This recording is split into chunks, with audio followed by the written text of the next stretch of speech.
اب دیکھیں کہ اللہ تعالیٰ کب ہدایت نہیں دیتا، کب گمراہ کرنا چاہتا ہے، کب کسی چیز کو کباڑ سمجھ لیا جاتا ہے جبکہ اس کے اندر کوئی خیر باقی نہ رہے۔ جب تک کسی کے اندر تھوڑی سی بھی خیر ہے اور وہ اسے استعمال کرنا چاہتا ہے، اللہ تعالیٰ اس کے لیے اور خیر کے دروازے کھول دیتا ہے۔ فرمایا تم 1 قدم چلو میں 10 قدم تمہاری طرف آؤں گا۔ لیکن جب کسی انسان کے اندر وہ ذرہ خیر کا باقی نہیں رہتا تو پھر اس کے لیے تباہی کے سوا کوئی انجام نہیں۔ مثلا آپ دیکھیں کہ ایک جوس کا ڈبہ بظاہر بہت خوبصورت، بہت کلرفل، لیکن آپ دیکھ رہے ہیں کہ کوئی شخص اس کو بن میں پھینک رہا ہے۔ کب پھینکتا ہے کوئی اس کلرفل ڈبے کو؟ جب وہ خالی ہو جاتا ہے۔ خالی ہے نا، خیر کوئی نہیں اندر، اس کے کھانے پینے کی چیز کو نہیں، تب اسے رکھ کے کیا کرنا ہے؟ اور جو لوگ ایسے ہوتے ہیں اچھا کام آ جائے گا، وہ کیا کرتے ہیں؟ اتنا کباڑ خانہ گھر میں جمع کر لیتے ہیں کہ جس کے ہاتھوں خود مجبور ہو جاتے ہیں، پھر ان کے گھر صفائی نظر نہیں آتی۔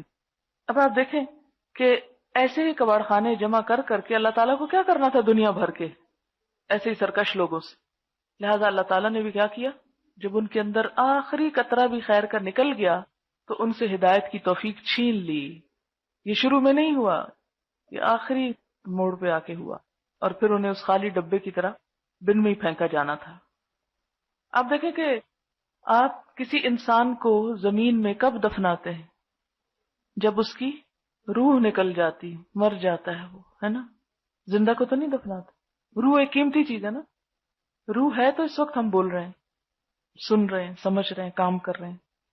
تو جب یہ قیمتی ترین جوہر نکل جاتا ہے تو انسان مٹی کا ڈھیر بن جاتا ہے، پھر اس کو قبر میں دفن کر دیا جاتا ہے۔ کیوں نہیں رکھتے اس کو سجا کے باہر؟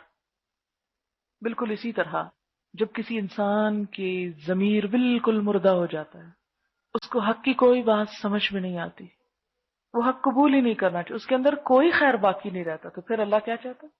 یرید ان یغویکم، اب سزا ہی دینا چاہتا ہے، بھٹکانا ہی چاہتا ہے۔